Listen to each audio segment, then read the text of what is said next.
Hello everyone, this is FIDE Victor Neustroев and thank you for joining our webinar. Today we are going to discuss what happens when one of the players voluntarily decides to not castle and which advantage he may obtain in such a case. Okay, before we start, please let me know if the video and audio quality is good because I'm doing this webinar from a completely different place. I moved from my previous apartment just yesterday, so I didn't have time to set everything up, but at least I could um, connect my extra monitor, other device, even some lighting to be able to conduct this webinar. Okay, so everything is good. Let's start. But before we start, let's talk about our previous topic. So previously we were talking about things that determine this chess strategy. And in that game between Bobby Fischer and Mark Taimanov, so if you remember, I gave you homework. Let me actually open it.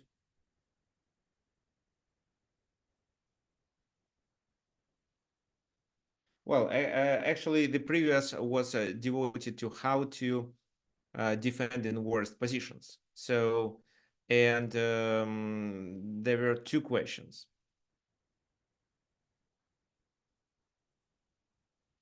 So the first question was about this position where b6 was 8x b6 was recently played, and the question was how to play from here for white. Well, is this knight hanging?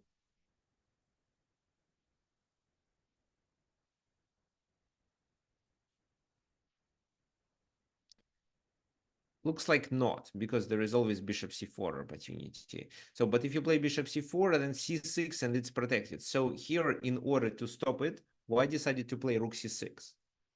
And now if let's say this, then you can play bishop c4 successfully, and they have no pieces defending the d5. Well, the bishop can move, but you just win the bishop.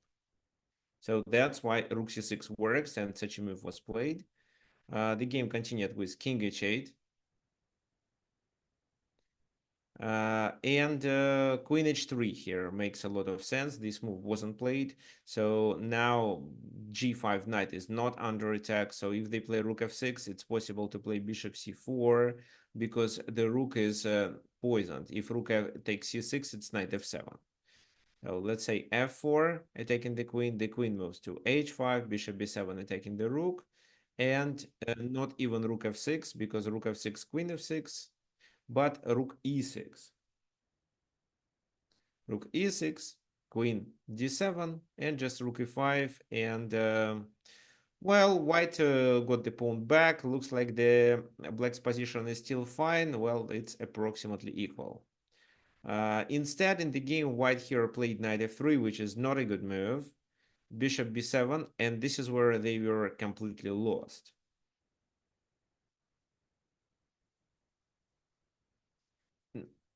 Here, they'd better take on h6 and sacrifice exchange by doing this, still having an attack. And it seems that black has to sacrifice exchange back because if, let's say, they play this move, saving the rook, it's knight g5 coming and queen h3. So queen e7, bishop f8, rook f8, and, well, it's approximately equal. The game continued with rook g6. It was a mistake.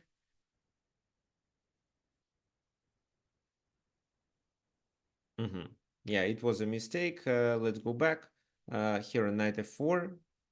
Bishop takes rook e6, queen c5. And after a few moves, my second question was how to bring more pieces to attack the white king in this position. So what do you think? No, this time, unfortunately, nobody sent any answers to the homework. Maybe it was too complicated, maybe because of some other reasons. So what do you think, how black should bring pieces? Well, queen c5 looks good, but queen c5, king f1, so you just repeat the position.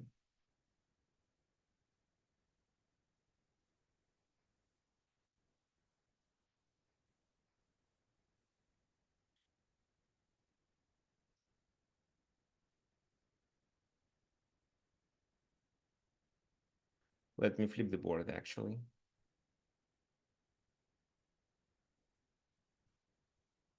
So what black should do. So Bobby Fischer won that game because of his ability to coordinate pieces quite well. So some of you may say that you should take on f3. Well, but what if king takes f3? Because if, let's say, g takes f3, then you may continue with bishop d4 and queen g1. So it's, well, it's not the end of the game. So I don't know, queen g1 or maybe rook g8 first, and then something like that. But king escapes. Well, maybe bishop f2 wins the game, because after pawn takes, you have queen queen h1. Checkmate. Rook e8, rook g8 is a check. So yeah, black should be winning here. But if king takes, then it's not clear how to continue. Bishop c6. So the bishop is required, this bishop. So simply bishop f8, threatening with bishop c5, and this is a deadly threat. After that, b4 was played, bishop e4. Now queen e3 is a possibility. So rook e8. And that was a mistake. Well, they have to play this move, but this is a mistake because of bishop c6, double attack. They have to sacrifice the queen, and then Bobby Fischer successfully realized his advantage.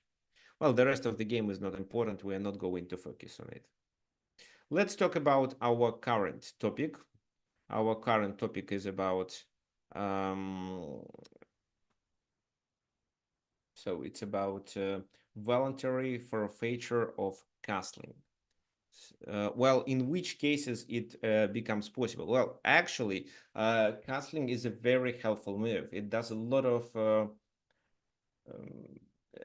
very important for the positional things. Well, why? Well, we move the king to the safe place. We no longer need to defend it with something else and take care about the position of the king during maybe the next 10 moves, from 5 to 10.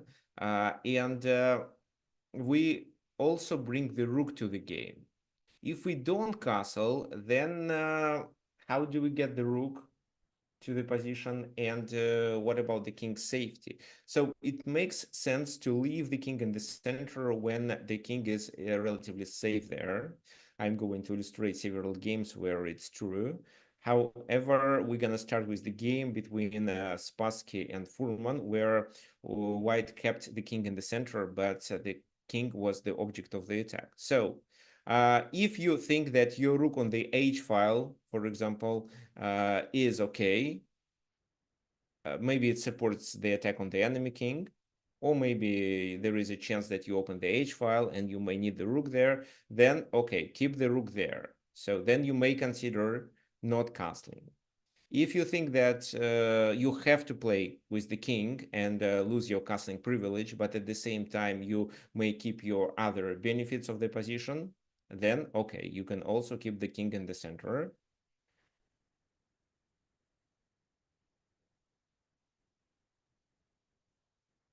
Also, it does make sense to keep the king in the center if you think, well, it's a kind of a psychological trick when you think that your opponent may sacrifice more material in order to take advantage of your king's position.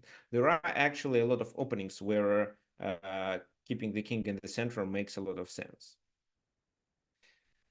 Let's start with these games. Spassky, Boris Spassky against Semen Furman. King's Gambit. So, well, it's a very specific opening. Well, nowadays it's considered to be unsound, or I would say semi-sound. The king is in a danger, so white doesn't have enough activity here if black plays properly. But if white knows the lines better than black, they may play. They may still have this opening in their opening repertoire in order to create problems. Well, for example, in Evans' Gambit, white plays for a win, and if black makes a mistake, which is easy, in a very sharp position, then, well, white wins. But if black plays properly, they are able to equalize the position. So if I would suggest which gambit to play, I would say play Evans Gambit. In King's Gambit, if black plays properly, they have advantage. So if you are a 45 player with black, then you definitely need to learn how to play against King's Gambit. So knight c3, this is also a specific move. Typically, people play knight f3 to stop queen h4 here. But knight c3, queen h4, and here Spassky decided to choose this variation where his king has to stay in the center. g3 fails, knight f3, and in this position, of course, it's possible to go to h5, but it's not the biggest problem for white. What is the biggest problem for white in this position? How should black play to obtain advantage? Who can tell me?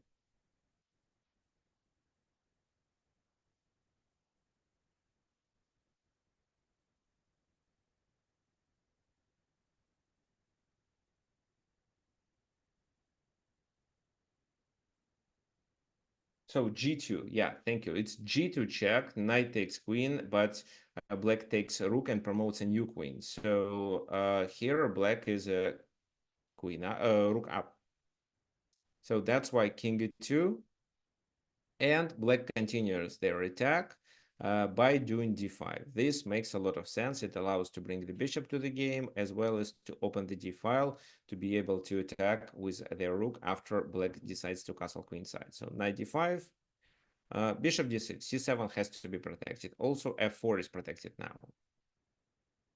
now. Such a move like bishop g4 wasn't so good, but I think it was playable too. For example, knight c6, knight c7, sacrifice in exchange, and then playing knight e5. And with knight e5, we are threatening to take several times and finally play queen h5 to attack this queen on d1. Well, I can show you. So just a random move. Knight f3, pawn takes, bishop takes, king takes, queen h5. So this queen is hanging, and unfortunately for white, there is no bishop b5 check or something like that because the king is on a dark square. Well, they can play queen e1 in this position, let's say queen e1, still knight f3. If well, if g takes f3, it's bishop f3, and after the king takes, the queen is still lost. So it seems that this move is a must. Then knight h4, check, and it seems that this knight is trapped. So it's two minor pieces for rook and the pawn for black. So black gets two minor pieces with such a active pieces location. Black should be better here. So bishop g4 could make sense. Instead, it was bishop d6, which is also fine. Knight f3, bishop g4 now, d4, knight c6. And, well, in such situations, when you keep the king in the center, you should pay attention to the pawns in the center, how well they cover your king and how easier it is for your opponent to attack your king. So doing something like c3 makes a lot of sense. You defend there, you can move the king later if they try to attack it. And well, if this move, probably you take. Instead, it was e5, which is logical, but at the same time, this is a move that makes the king more vulnerable, and castle queenside should be considered. So e takes d6 is a mistake. There is a strong attack with this move. The knight is hanging. The knight doesn't have many squares. For example, in case of c4, you can just continue with knight f6, and once this knight goes away, you just take on d4, and the king is in so big trouble. If, let's say, they take on f4, then knight takes d4 right away. So, and they discover the attack winning the queen. Okay, so bishop f4 was played in the game. Spassky decided to not open the file. Knight g7, trying to open the position, and c4. So white concentrated their pieces in the center. If this king, let's say, was on a1 instead of a rook there, white would be strategically winning. But the king is on a2, and black has chances. So it takes d6. Well, now I want you to find the best move for black in this position. So black could still get some advantage in this position if he played properly, but it's not so easy. So what would you suggest?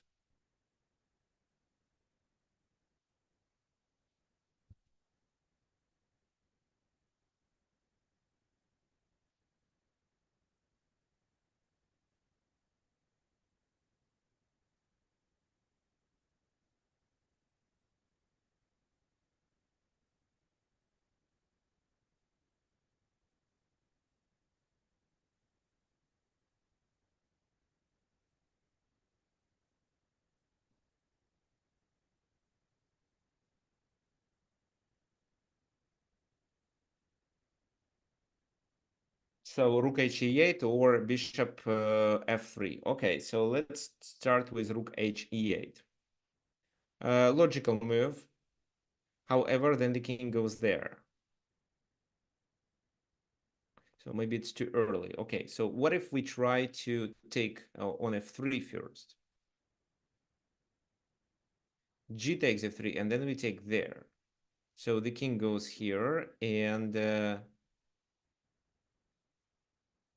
c6, trying to chase the knight away. So if, let's say, the knight moves, if the knight moves, it's queen f4. So the key idea is to force the knight to move. Here, why not to take the bishop? Yes, to take the bishop then. Why not? What's wrong with knight f d4, the move that was played in the game? There is no c6 then. So if, well, the king goes to d3 again. Now bishop f3, g takes f3, c takes d6. There is no compensation for repeats because the bishop was sacrificed on d6, and because of the ability of this knight to capture and then play c6 in order to win this bishop, black is completely fine. But after knight fd4, the king moves to d3, where it's relatively safe, while black activity is not enough. So bishop e2, knight e6. The bishop retreats. C takes d6, and there is no attack on this king. But instead, what would you suggest for white?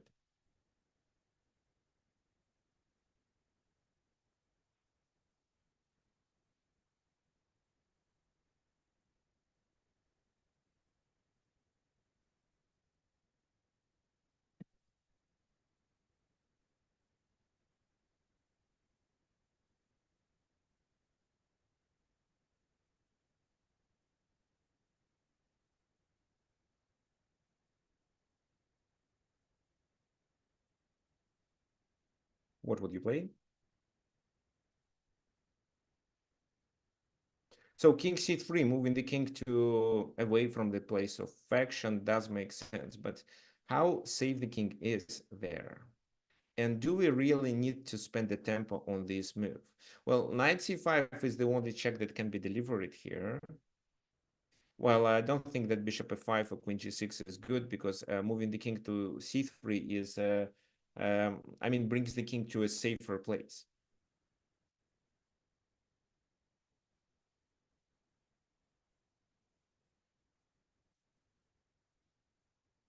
In the game, it was b4, and b4 is a much better move. So it stops a check. It allows the king to be hidden on b3 under the pawn on b4. And also, this move helps to initiate the attack on the enemy king in the future. So rook h8, rook e1. This move, king moves away. Why? Well, take, take.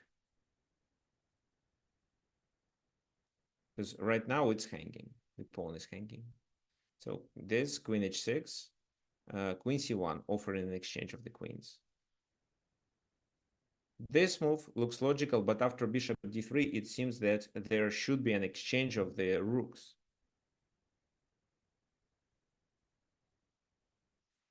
Another check on f6, but king c2, and well, knight b4 is playable by the first glance, but after king b3, it's actually a cross check, and the knight is lost, and the rook is hanging too.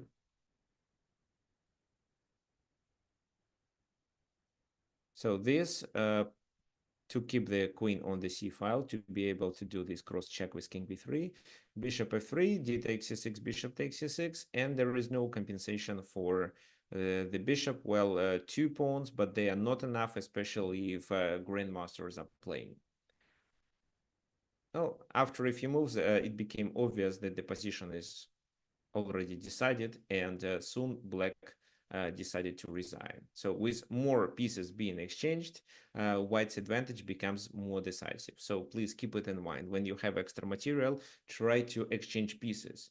You shouldn't exchange pieces whatever it costs, but if you see that you can just make approximately equal exchange, do it, because it simplifies the position, and it's harder for you to make a mistake once the position becomes more simple.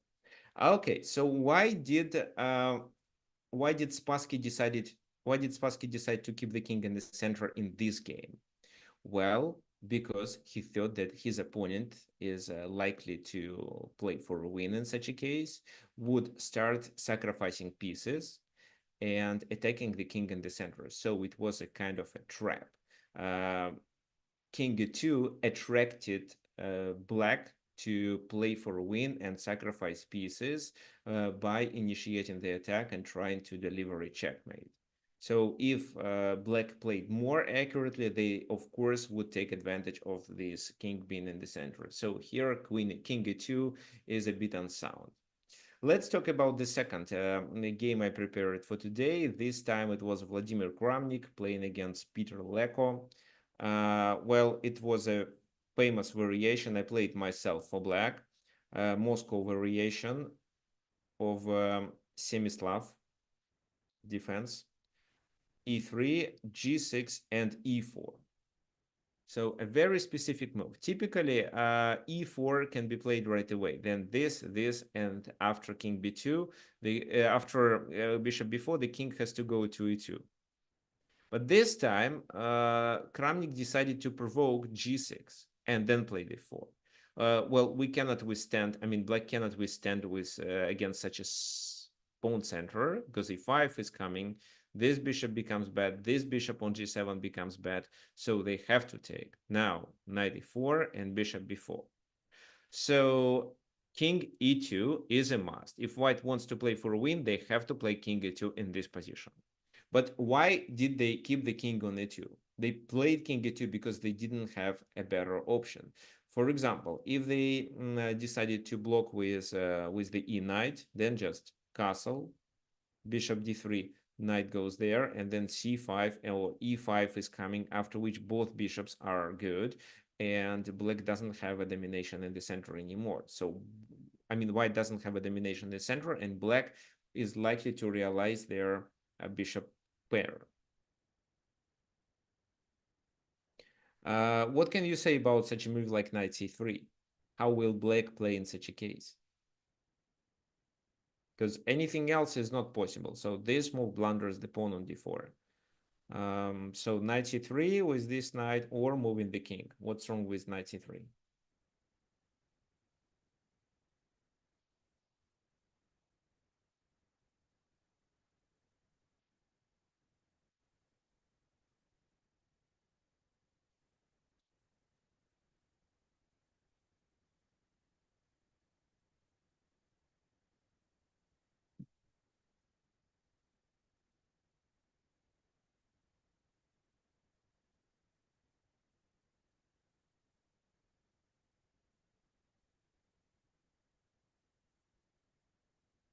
So what would you suggest?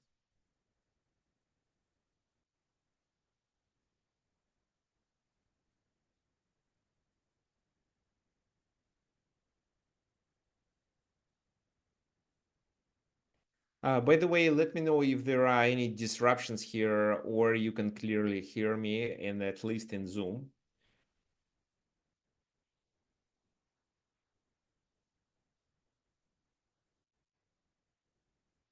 Okay.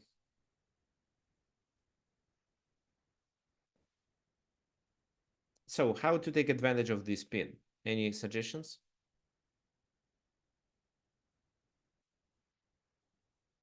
Black can attack d4 with 3 pawns. Well, actually with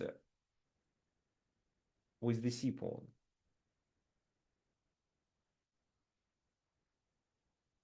And with the e. No, not with the e because of 95, but with the c. Why? Because this time they can bring the queen to the attack. So d takes c5 is a blunder. But how to play? Because then knight c6 is played, and there is still enough pressure here, as well as enough pressure on d4. So queen b3 probably to try to get rid of it. But then c takes d4, queen takes there, this. And if we exchange the queens, look at the pawn structure. Black is definitely much better here. So this is a theoretical variation, so I know it, and I know that the king has to move to e2 because all other options are better. So knight c3, for example, was bad because of c5. Knight ed2 is bad because black can open the position and take advantage of their bishop pair. Let's continue. Queen f4, because the queen was under attack. Queen d3, bishop goes back to cover these squares, and the queen goes back too. But white kept the king in the center, but had a strong pawns on c4 and d4. So they had some domination and the control over the center.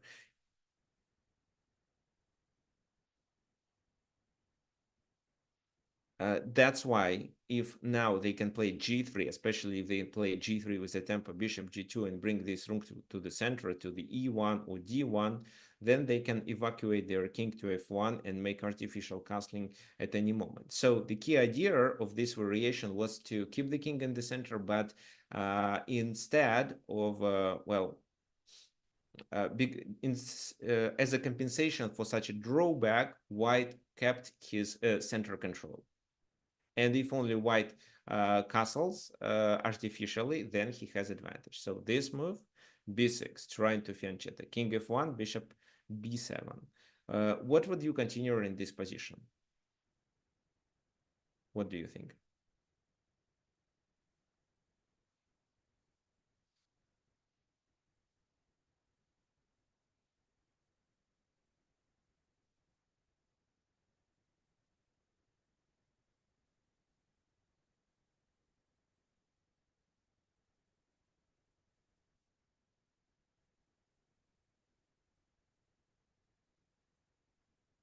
Knight e5. Okay, knight e5. Interesting.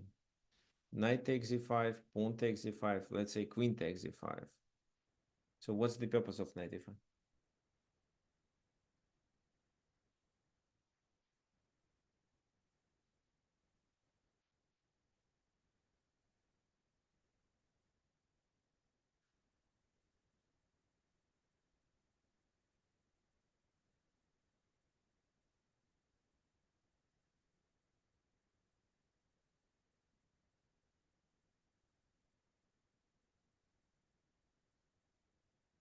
So maybe knight h4. Well, I don't see the purpose of this move. So here, because of the domination in the center, and because white doesn't want black to activate his pieces, c5 was played. It stops the bishop on b7 and makes the c6 pawn potentially a weakness, as well as may provide us with the d6 square. So taking doesn't make sense. D takes, knight takes, knight takes, knight, bishop takes, and finally queen c3 at the very end. So it completely fails. a5. King g1.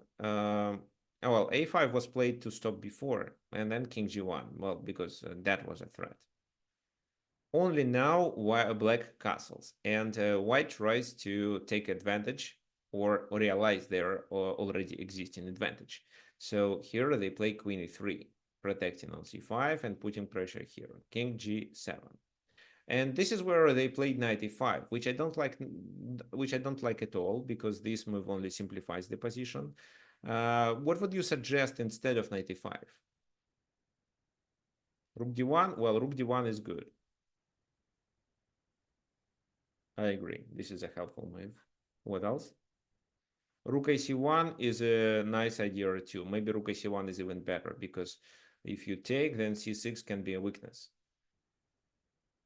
I would instead prefer focus on the king side. The position is closed, and the center is unlikely to be open, at least not soon, because anything like that doesn't make sense, and f5 makes e6 so vulnerable. So that's why attacking on the king side is a good idea. So this to remaneuver the bishop b3 to stop it. Rook a8, h5, g5, and let's just consolidate our pieces, because this pawn structure is much weaker than g6 and h6, and maybe you can invade the enemy camp later in the game. But knight e5 was played, and this move decided the game. So for example, in case of queen e5, You would just play c takes b6. But b takes c5 was played instead. Knight takes, rook f d8, rook a c1, and the position is very slightly better for white. White, I mean, black makes a critical mistake and white loses the game immediately. But what would you suggest for black in this position? Yes, they are under the pressure, and probably that cost, I mean, that um, led to a mistake that the fact that they were defending their position and they were under the pressure. It's not easy to come up with a plan because of all these things. They were pressured and made a mistake. But what would you recommend for black in this position to keep playing and to try to equalize it?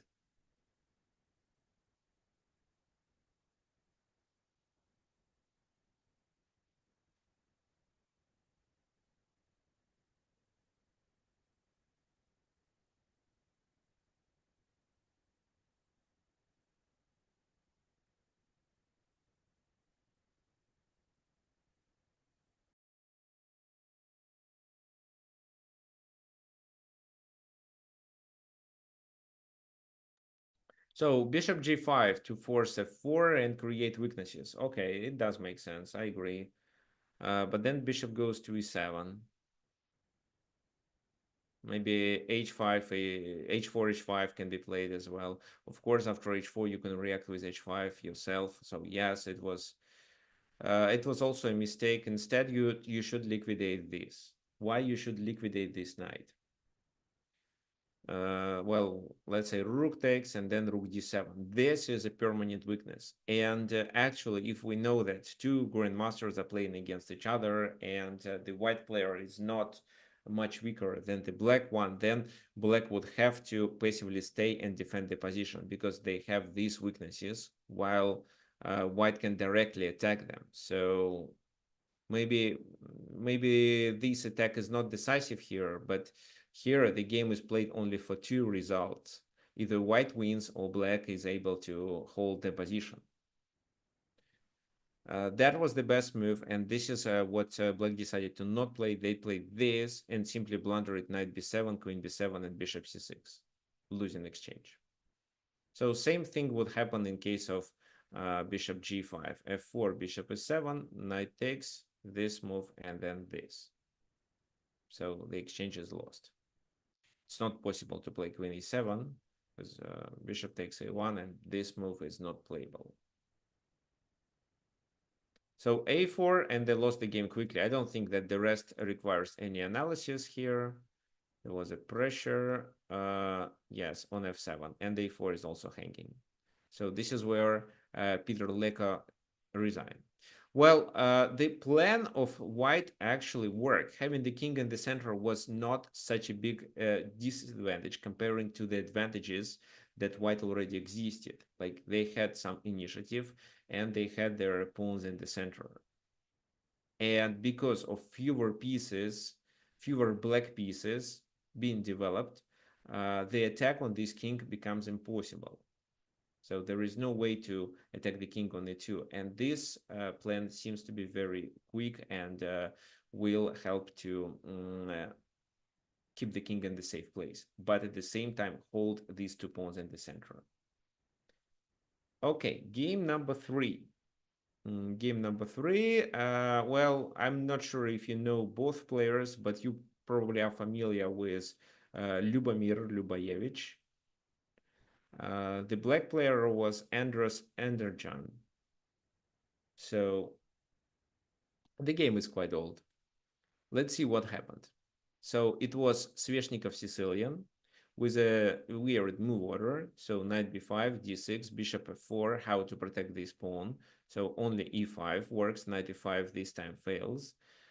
Bishop g5, a6, knight a3, and after b5, knight d5. It's also possible to play like that and then knight d5. There are several lines, but this one is the most popular one. Bishop e7, and who can actually tell me what white should play in this position?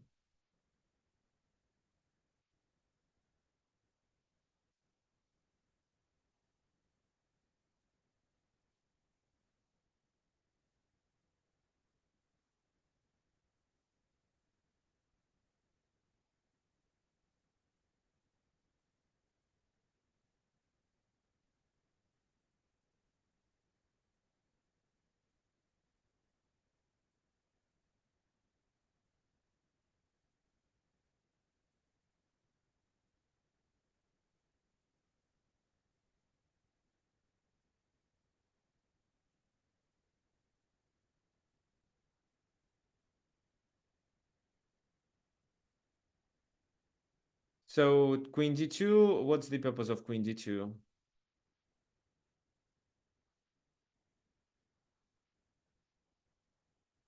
Take f6 and c3. So take on f6 with a bishop. And then c3, bishop d3, castle, knight c2, a4. This is the plan. In the game, white didn't choose the best continuation. They took on e7, and this bishop on e7 isn't so good. But then they took on f6, so they thought that with this pawn structure, they can take advantage because d6 is a backward pawn. And while the pawn is here, castling without bishop on g7 is too risky. True, but black didn't want to castle here. So c4, trying to open the position. Bishop b7. So what is going on in this position? Here, black decides to voluntarily forfeiture from castling. So they don't want a castle because of several reasons. First of all, it's a tempo loss.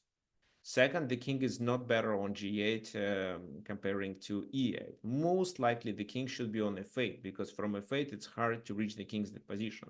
For example, queen d2, queen h6, but just a simple move h5 would allow us to control the h6 square with our rook.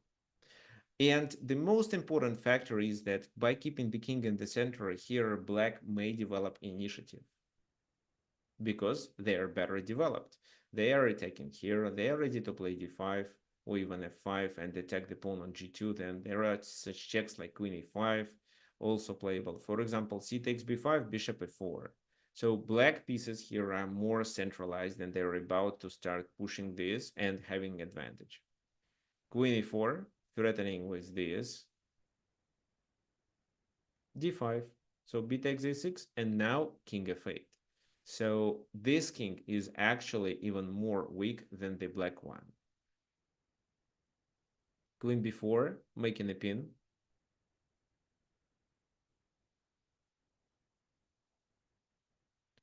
Rook g8.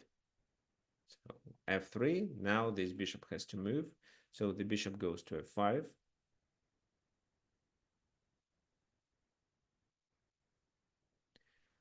Castle queen side, later they did play this move.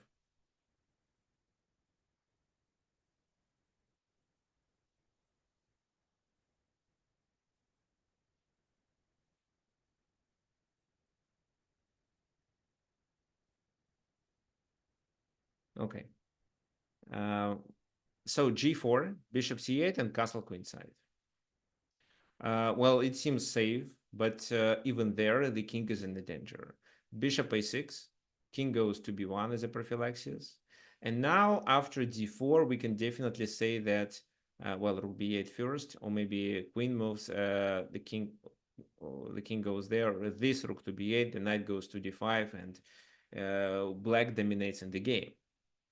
But king g7 was played in advance in order to get the knight unpinned. Then knight b5, knight c6 with a tempo, queen c5, and queen a5. So this king is safer than this one. And the attack on the enemy king is coming. So who can tell me what's wrong with queen takes c6?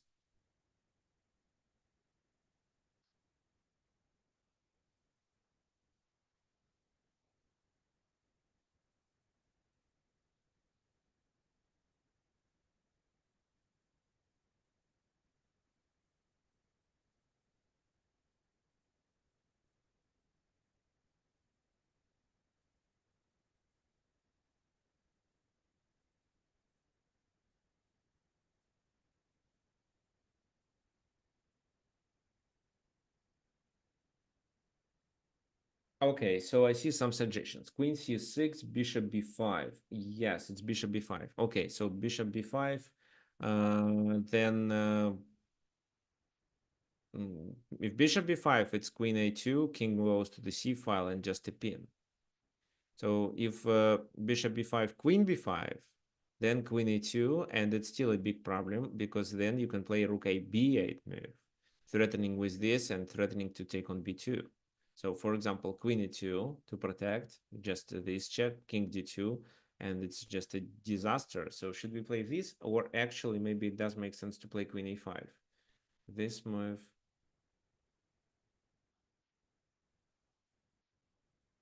Not sure. Not sure. Maybe this is better actually, because where he goes here, then you can take. Then king goes to e1, and then this position. Well, okay, so it's still winning in both cases. And actually, another suggestion is to take on e2 first and then take on b5. But this time you only win a pawn. Actually, no, you lose even, because they can capture on e8. So you have to take on b5 first. Yeah, that's why queen c6 wasn't played. Instead, a4 and knight d4. So because there is a pin. They played b3, but that was already a mistake. Well, it's hard to suggest anything because bishop b5 is coming, then queen a2 or queen e1. Or this rook move and then bishop takes b5. Because then after bishop takes, you can also take with a knight. So it's hard to suggest anything. They played b3, knight b3. Queen takes d5, but after queen b4, they have to resign because it's a discovered attack coming. If king a2, it's queen a4. So it's a completely losing position, unfortunately.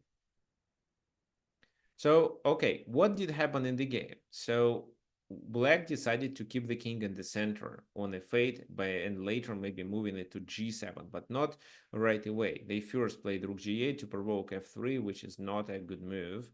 I mean, well, white had to play f3, but that created more weaknesses in the enemy camp. So the king on f8 was not so weak. That was the first reason to keep the king in the center. And the second one was to not spend the tempo on castling, but instead speed up pieces development, because in this position, these pieces are better located and the center control allows black to play for a win. And also there was another factor, the enemy king's weakness. So castling to the king side after f3 is too risky. Castling to the queen side is possible, but even there the king is unsafe, and black can do what they did in the game. So here, not castling for initiative. The next example from which we are going to play, it was French defense and another theoretical variation. So here c3 and knight e2 with the idea of bringing the other knight to f3 to be able to hold this pawn chain. So queen b6, knight f3, c takes d4, c takes d4. This is protected enough, and bishop b4 is played. So here, well, it's quite common when chess players play bishop d2 and the game continues with this. This endgame is favorable for white. White here wins more often, but well, a draw can be played too. However, in the game it was king f1. It's also a playable move. But can you please answer why? I mean, which plan does white have in mind when they decide to play king f1?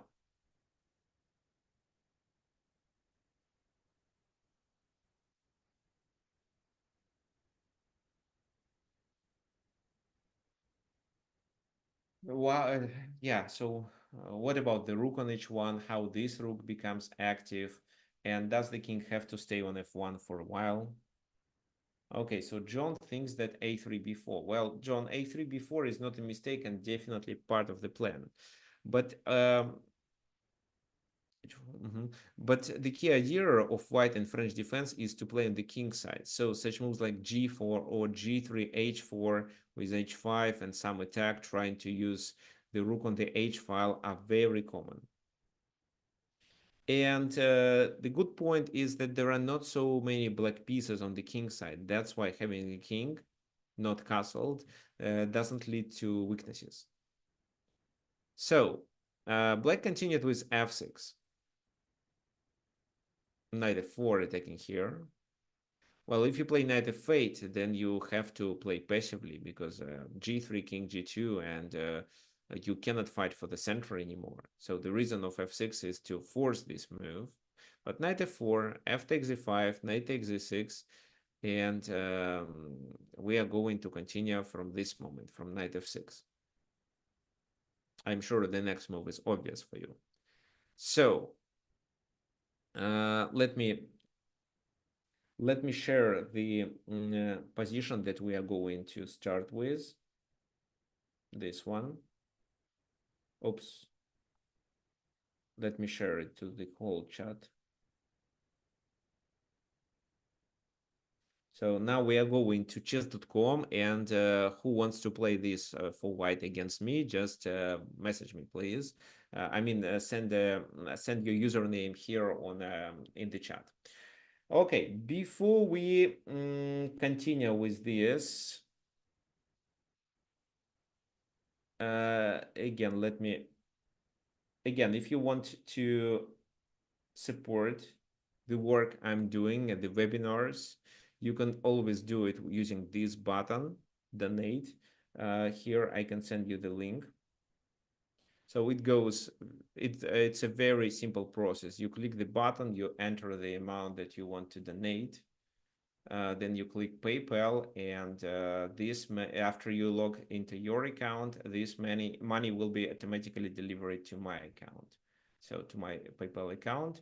So it helps me to prepare for the webinars much better, as well as to pay salaries for my assistants, for people assisting me. So, for example, I'm working with a FIDE master and one girl who helps me publishing all these webinars. Let's continue. So we are going to play on chess.com. There is a message. Oops. So the guy didn't get the link. Okay, let me invite him.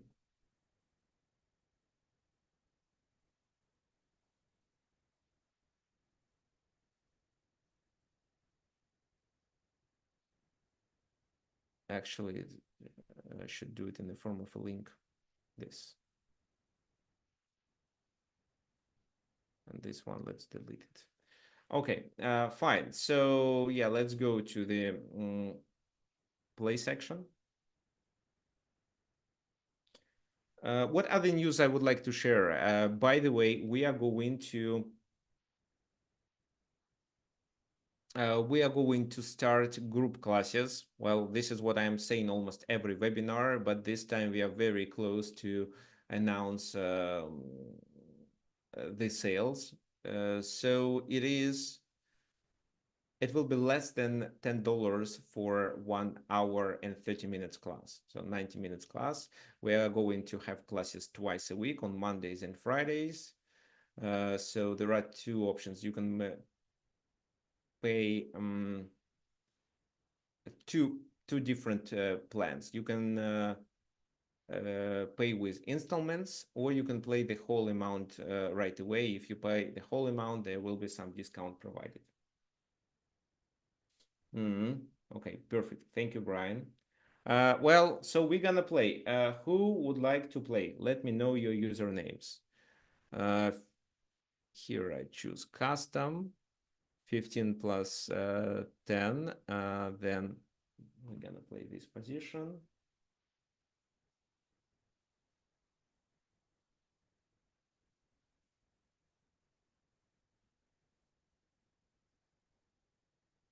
I'm going to play with black pieces. So who wants to play? I know that John wants.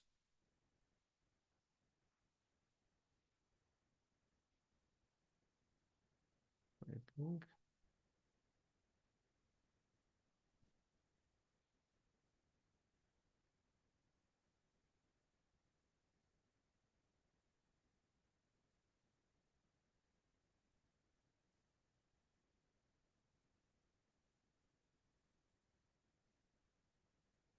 Okay. Yes, I sent the challenge to Parallax. Yeah, here.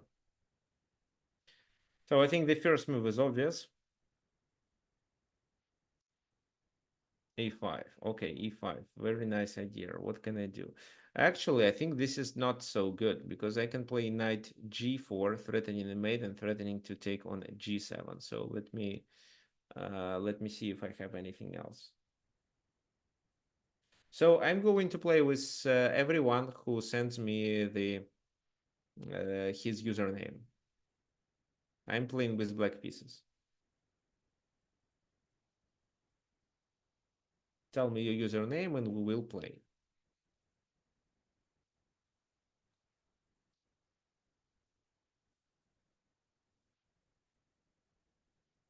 So knight g4, this and these are the problems. Well, is there a way to defend the position?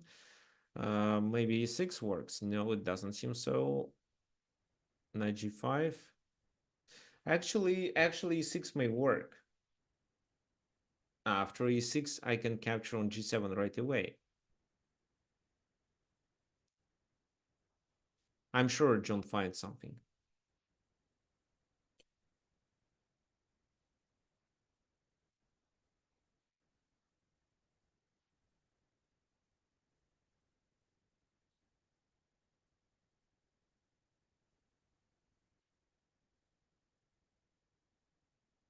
So like bishop e3, well, bishop e3 I can take with the queen, I think. Bishop e3, f takes e3, knight takes, it's a fork. So maybe you can play knight g5. Knight g5, king g7, so it's still protected. What else? What else? Just defend it.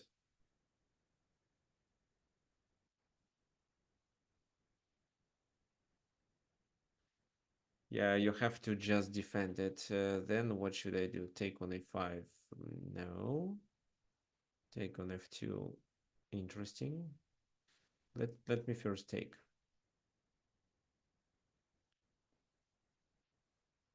Anybody else wants to play? Please let me know.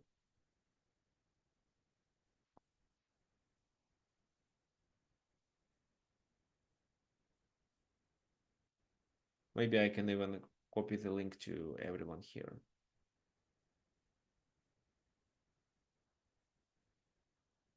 So by clicking this link, you are likely to start our game. Okay, so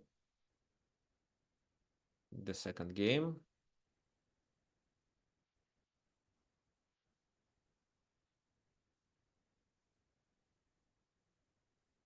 H3, So what should I do this time? I think I should sacrifice actually. Because where I go here, then it's bishop h6, king h6. How much material do I have in such a case if I sacrifice? I'm a pawn down. Okay, and another game. Okay, let me open it. So here, this move. Okay, I can play e4. h3, and the other game.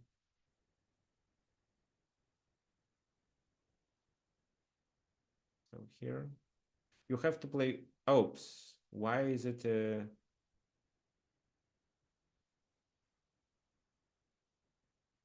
No, I would like to play from a certain position. From the position that I suggest. We are talking about the king in the center, and why do people sometimes decide to keep the king in the center instead of castling. Okay, so sacrificing on f2 doesn't look like a good idea. Queen takes, king takes. Then I can play rook f8 to try to take on a5, but it seems to not work as well as I wanted. So what else do I have? h5. h5 makes more sense, and maybe this is what I choose. Because after h takes g4, I take with my bishop, and it's still a complicated position where I can pressure f3 and win a pawn on a5, probably. But just knight h6, bishop h6, king h6. Is it a problem? No, it seems to not be a big problem. Okay, knight e5.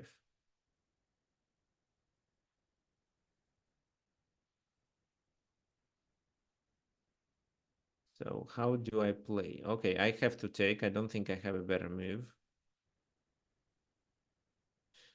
And then maybe bishop g4.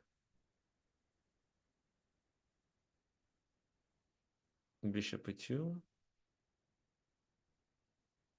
Maybe knight g4 still works. Yeah, knight g4 still works, actually.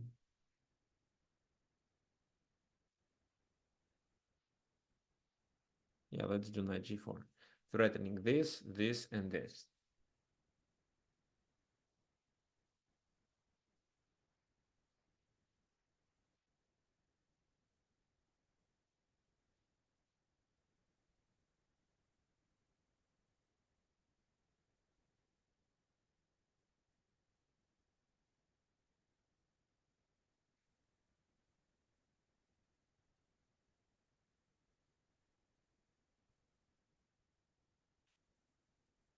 Yeah, I think it's a tough position for white already. Uh, yeah, e6. Well, e6. Yeah, I was thinking about e6, but then I just take it. How does e6 help you? Because you cannot take with a knight. You are checkmated then.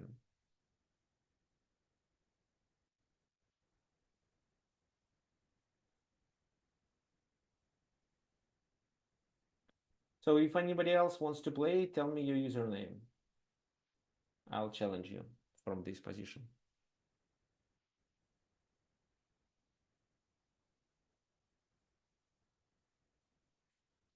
So knight g4 is coming. Well, and then I take. I got it.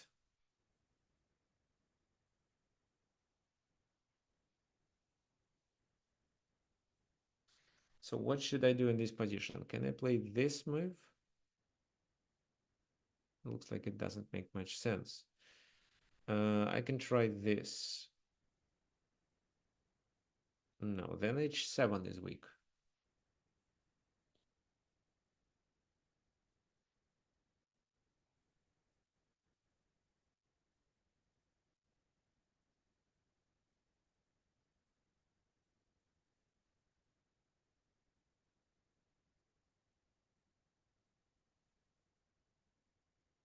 So queen d4, maybe knight d4 is also. No, knight d4 blocks my queen. But okay, after knight d4, I can capture with my queen on h6. So it works better. But what about queen e3 just? Knight f5 then. Okay, yes, I would like to play it.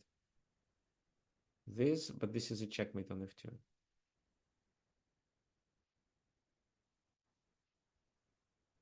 So it looks like you didn't notice it. That's the reason.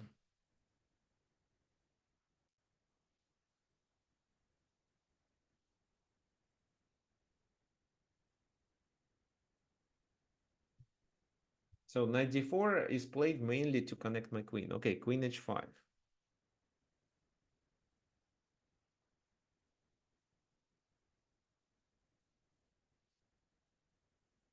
Then I would like to play this move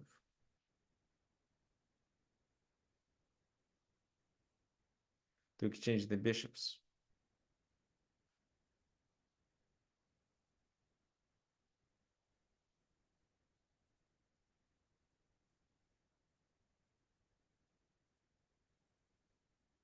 Because in case of bishop h6, queen h6, I'm attacking the queen. That's why my bishop is not hanging.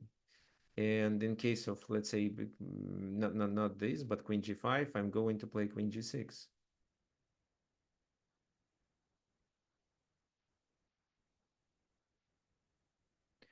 So we play the challenge. We should play from the position that I announced, where you take on g7, I move my king to f7. Okay, this. So what should I do? So one option is this, but there is another option. Doing this move makes sense.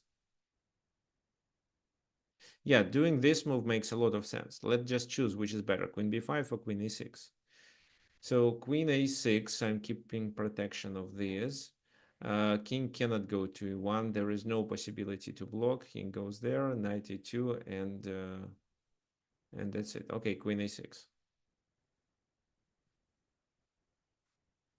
So how does it work? King goes there, knight e2, and then knight g3. Unfortunately, there is no perpetual check because every time I move the queen to f1, there is a knight that can capture. So e2 is protected by the queen, and the king uh, can go to h2.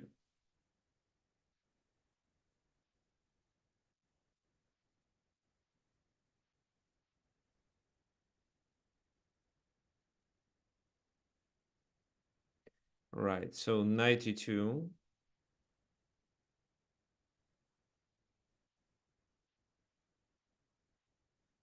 Can I do a windmill actually if I take here first?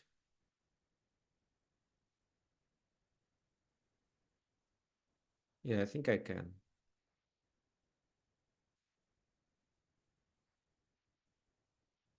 So I think I can do a windmill. Knight c1, knight e2 back, and knight g3 is a must. King goes there. So queen f1 fails, but knight takes h5 works. Yeah, thank you. Thank you for the game. Well, you made a mistake in the very beginning. We are going to analyze it. Let me stop sharing it and share the webinars. I mean the game. The original game, I mean. Portion. Okay, here we are. So, knight takes g7 was definitely good. King goes, and this is where you guys made mistakes. So d takes e5 allows me to play this move. You have to play queen e2. I take there, and you have some compensation in case of h3. Knight goes there. Maybe a3 also. Oh, with something like that, you have a compensation here. But, so what was the other move actually? Bishop h6. But bishop h6 is a mistake. Bishop h6 is a mistake. e4 and knight e5 doesn't work so well. Knight e5, d takes e5, and knight g4 with the same idea. So e6, yes, but after bishop e6, you still have to play queen e2. But it doesn't work because I just win on h6 and I'm a piece up with no compensation at all. So there was only a compensation in case of d takes e5, knight g4, and then queen e2 was played, like what happened in the game with John. So we can actually go through this game a little. D takes e5, this move, queen e2, I take. What happens then? So here John played well, but then it was it h3 actually? Let me check.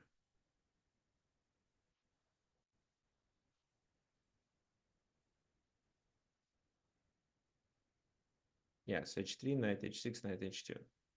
Okay, so h3, knight h6, knight h2. So instead of a3, and you would you could still play for a win. And I reacted with knight d4. And after this move, I played bishop f5. So I think after bishop f5, my position is already good because what you can do. So if you take, I take with, no, if you take, then I do this. So you cannot take. What you can try is probably,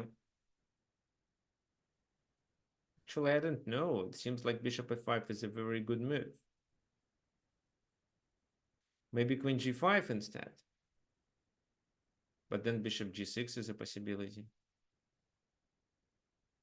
After bishop g6, I'm not threatening to take, and queen h6 is a check. Okay, clear.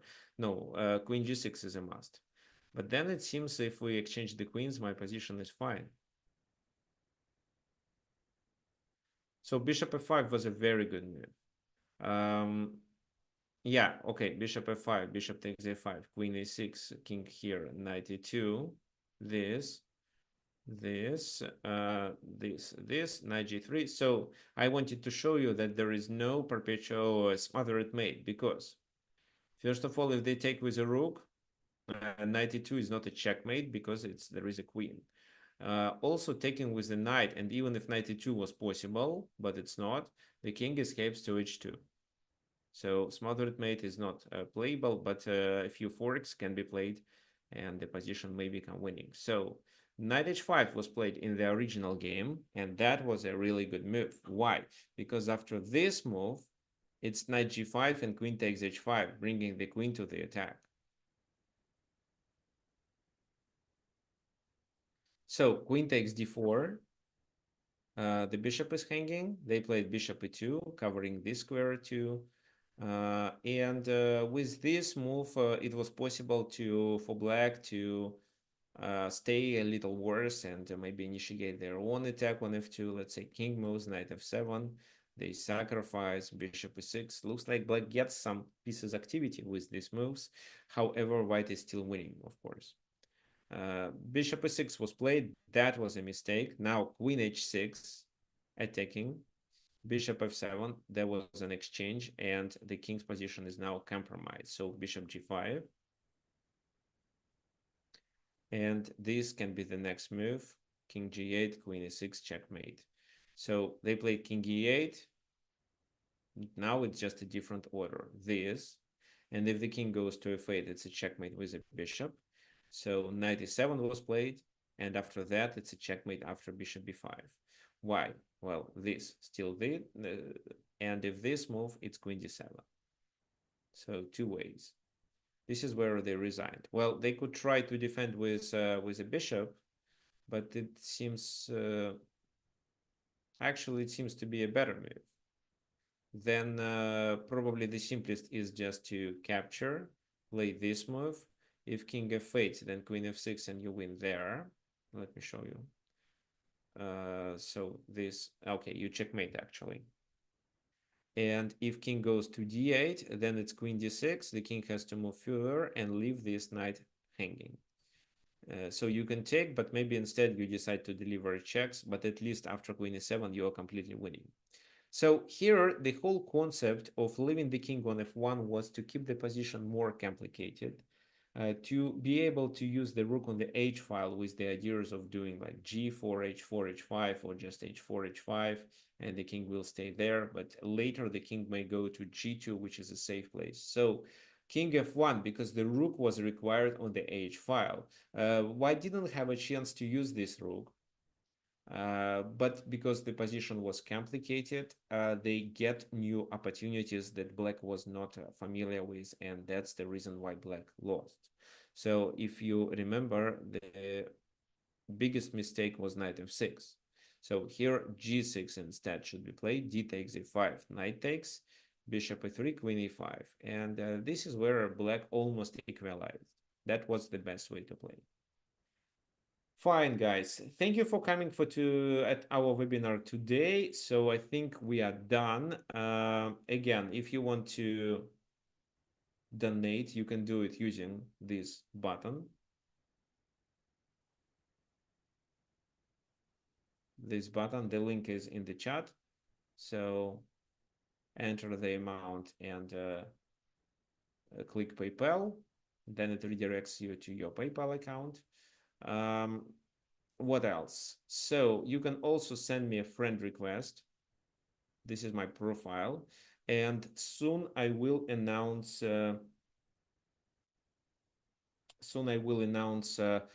our group classes. Also, I don't know if you are familiar with my recent Chessable course, train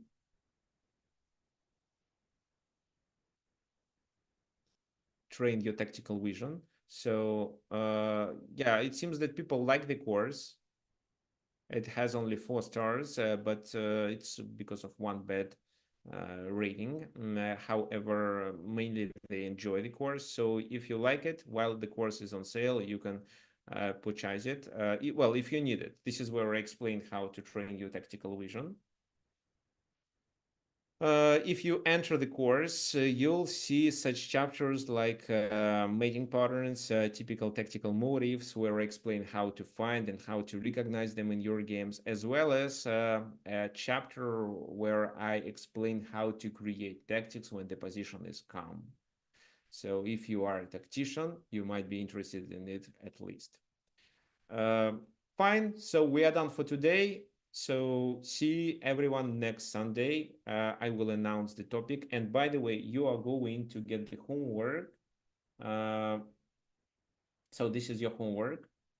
We are going to discuss next time these two positions. These two.